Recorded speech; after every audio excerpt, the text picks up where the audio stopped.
Hello there, Microsoft Flight Simulator 2024. I'm going to show you how to set up a real simple flight plan, be able to utilize your G1000 GPS and your autopilot to get you from A to B. Even if you're just a beginner at this, you'll be able to figure this out real easy. Trust me, if I can figure it out, you can figure it out. I consider myself a beginner. I've been doing this a little while, but um, I still haven't got real advanced with the navigation, but this will work just fine for you. I'll show you how to do this. So on your main map here, I just happen to pick Alaska. Nice scenery. I love Alaska. Why not? So we're going to start out at Hope, Alaska. We're going to set that as our departure airport. For our arrival, we're going to go over here to Anchorage International. I kind of wanted to set up from a small airport to a larger airport, so I'm going to do arrival at Ted Stevens Anchorage International.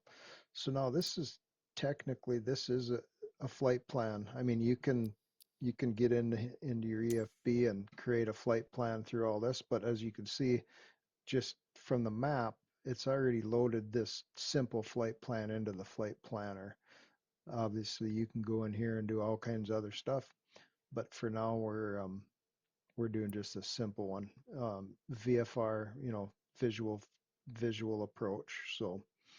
Um, so once you get that set up, then you just go to start flight.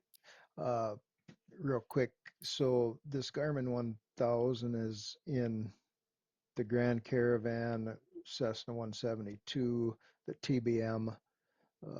Those are default, I think, planes for this game, but also Kodiak 100, which I downloaded from Microsoft 2020, but that's got it. There's several planes that have this Garmin G1000, so this will work with all those. The autopilots might be a little different, but you'll be able to figure that out. So anyways, well, let's get going here. Start flight. So now we're going to start off um, on the runway with the engine running for this one. So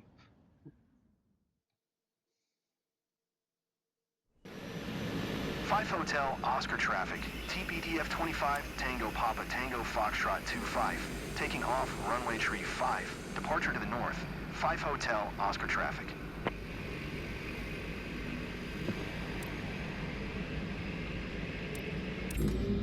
okay, we're going to let all these electronics catch up. We'll jump outside for a few minutes, just look around a little bit while we're waiting for the stuff to all get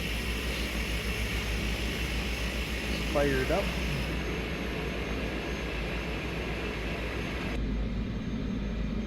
Wait for this TAWS system check so it doesn't interrupt me while I'm trying to talk.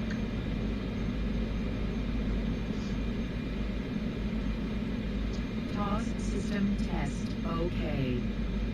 There it is. Okay, so we're just going to go to this GPS. We're going to hit procedures. We're going to want to select approach.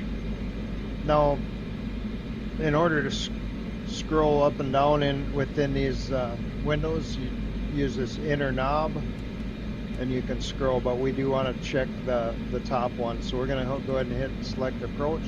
Now here's all the runways at Anchorage International. We're going to scroll down. We don't want an ILS, we don't want an RNAV, we want a visual approach. So we're going to go ahead and do a visual approach to 25 left. We'll hit enter. We want to do straight. Now it's going to ask for minimums. We're not worried about that right now. We're just going to scroll all the way down to activate. We just want to get this thing activated. All this other stuff is stuff you're going to have to figure out later. We're going to go ahead and hit activate. Now it's going to say obstacle clearance is not provided for visual approaches. We're going to hit OK. So there you have it. We've got right from the map, it loaded the flight plan into the GPS, and we just set up our approach. Now keep in mind, you still have to fly the airplane, so you're responsible for power settings. Obviously this doesn't have auto throttles. You're responsible for your altitude. You need to know how high you need to be to clear an obstacle. So you need to look at your charts and figure out how high this mountain might be right here, so that you know what altitude that you're going to climb out at. Or if you want to, you can divert. You can fly here and then intercept your line past the mountain over here. However it works, but the whole idea is that you still have to be responsible for flying the airplane. I don't have my Navigraph charts available right now, but you can look on, there's several different charts that you can research to figure out what you want to use for charts, but then you can look and see what the altitudes are of the terrain here. Okay, so we're gonna set up our altitude now for our autopilot. So we're gonna dial up to about 4,100 feet, just because I happen to know this is about 4,100 feet to clear this mountain. So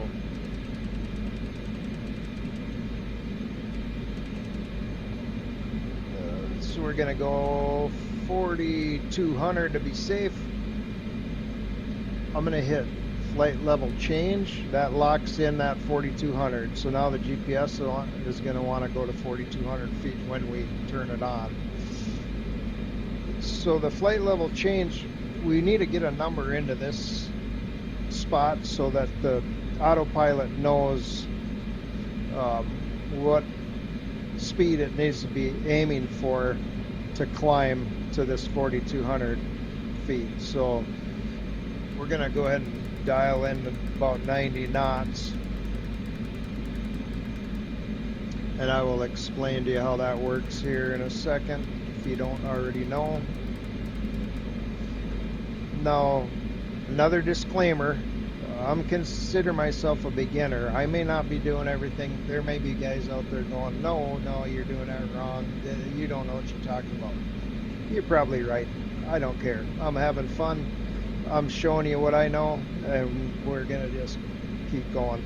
So this speed right here is what the autopilot is gonna be shooting for to climb. So if you're full throttle and you're in a climb, in order for the autopilot to match that speed, it's going to be nose up to climb to 4,200 feet. Okay, so now if you throttle way back, it's not going to climb. It's not going to pull the nose up to match that speed. It's going to have to go level to match whatever your power setting is. Now what'll happen is, well, I should take that back. The autopilot's going to pull the nose up no matter what to match, to try to get to that speed. And if you have this speed set too low, say you set this at 50 knots, it's just going to keep climb till you stall. You're going to roll over and you're going to crash. So this speed has to be above your stall speed or you'll be in trouble. Okay, so with that being said, let's go see if we can crash this thing. I just hit nav. GPS lit up green here, so that means the GPS, the autopilot's going to track this magenta line here on a GPS. It's going to climb at a speed of 90 knots until it gets to 4,200 feet, then it's going to level out. So all that's going to be controlled by the autopilot, which is pretty handy. Alrighty, so here, let's get this thing in the air.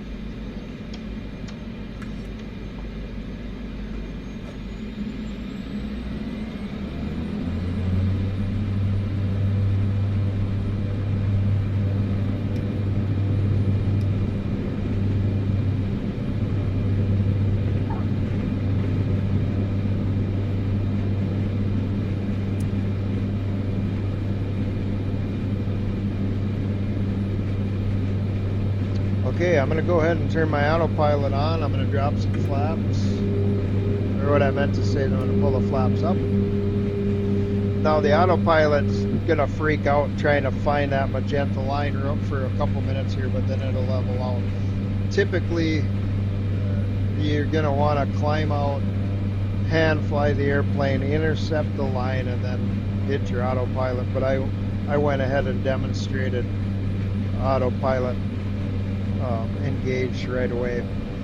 So I have a button on mine to hit to engage the autopilot. You're going to want to, if you don't have a button set up, it's just going to be this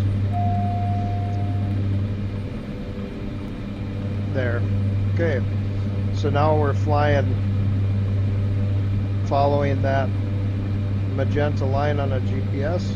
We're climbing to 4,200 feet, and notice how it's holding us 90 knots.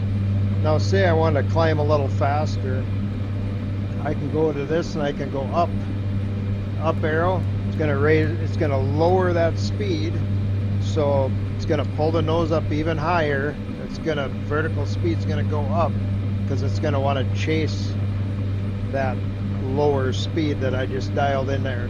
Now if I go any lower than that, it's going to want to stall because it's just going to climb until it stalls. But so anyways, that's the way that works. Let's lower that down a little bit. So we want to go down, we want to bring that speed up so that the autopilot's not pulling the nose up quite so much to match that speed. 4,200 feet is where we're going to end up. What could possibly go wrong?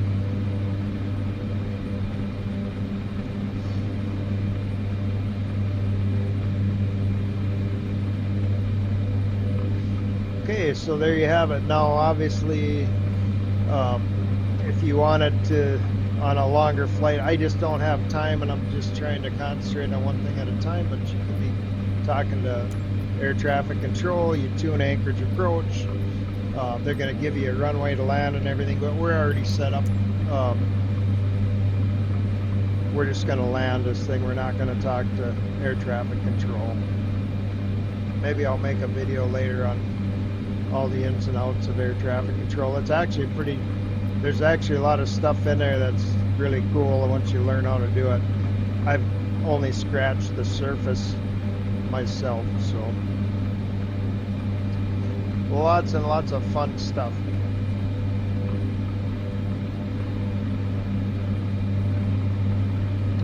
So it looks like we're going to clear this mountain, not by much, but we're going to clear it. Go ahead and stay at that altitude. I think we're fine.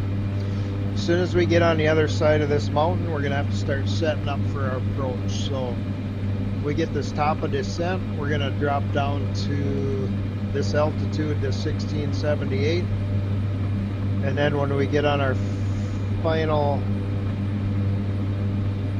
we're hitting some turbulence there, we get on our final approach, we're going to be down to 930 feet. Better make sure I'm clear. Oh yeah, I'm clearing it. I had to make sure I wasn't going to hit that hill. So I'm going to go ahead and, this is all happening fast because this is a short flight, so I'm going to go ahead and dial in this 1700 feet for our descent.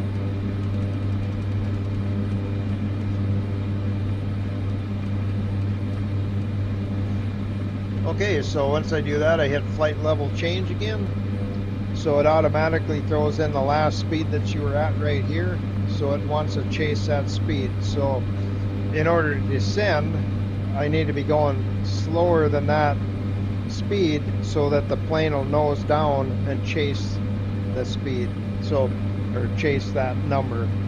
So I'm going to go ahead and throttle way back here, and so now the autopilot wants to keep going that 153 knots, so it puts the nose down.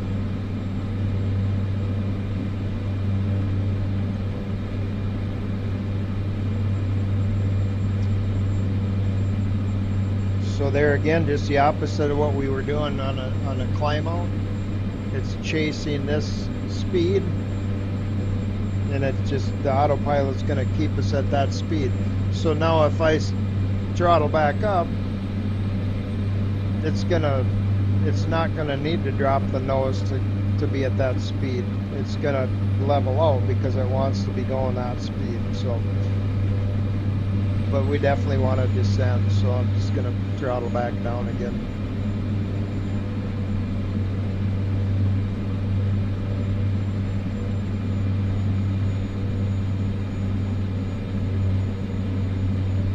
I throttled way back. See how it's just diving to match that speed?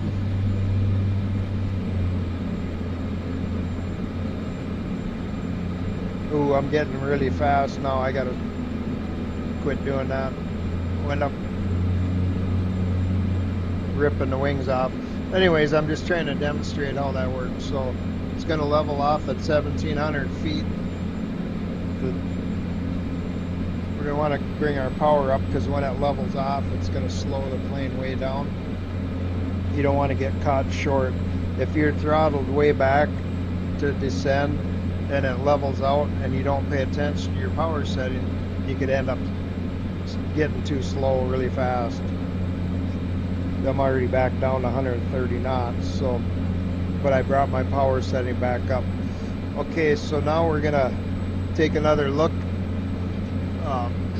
As soon as we turn final here, the GPS and the autopilot's going to go ahead and turn your final for you. I just need to drop down to 930 feet. So I'm going to go ahead and set that up to 900. I'm just going to do 900. And then as soon as I hit flight level change, it'll start descending again. So I'm going to hit flight level change and descend. So here we are, the autopilot is turning us, and it's going to line us right up with 25 left, just like that. So now you can see how that would be handy if even if you're not flying an ILS approach, if you don't know exactly where the runway is or what you're supposed to be doing, this GPS will fly you and line you up with the runway that you're supposed to be landing at. So now I'm going to concentrate on getting some flaps in. We got to get this thing slowed down and get set up for our landing. I know this all kind of happened fast, but I'm just I wanted to make the video short so I wasn't boring you to death. So we're we're descending down to 900 feet. I'm going to take the autopilot off, and I'm just going to hand fly this into the runway. The whole idea is that we're lined up with the runway, and that's pretty handy. It flies that approach for you. 30% flaps, and a nose down. As soon as the flaps come up, it wants to climb. So I'm trimmed down a little bit here. I'm going to start watching our lights on the runway to see how our approach is. 2 reds and 2 whites, I think, is what I'm supposed to be at. Somebody could correct me on that if I'm wrong. 500.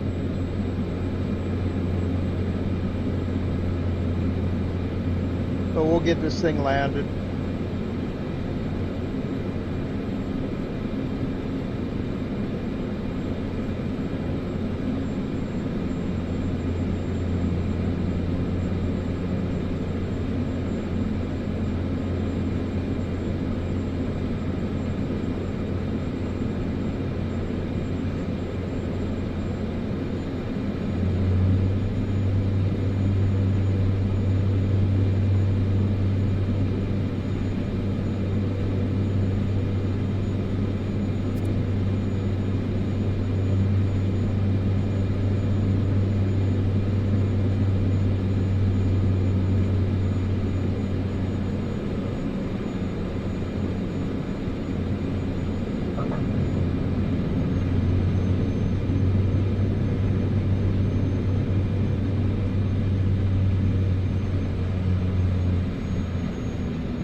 we're going to spin around and head over to these general aviation hangars over here real quick, and we'll park it.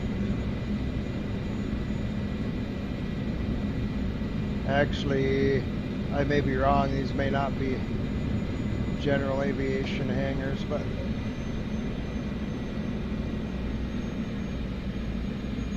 I just need to find a place to park. Yep, this is where I want to be. I just want to get this shut down so we can talk a few things over, and then we'll be done.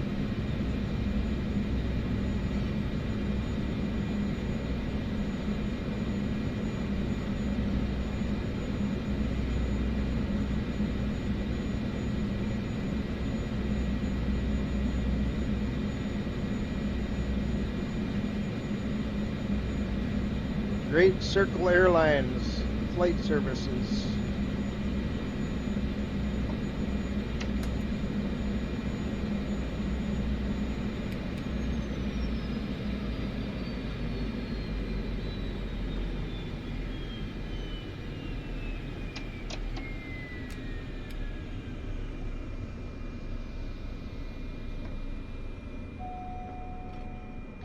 Okay, well, there you have it. So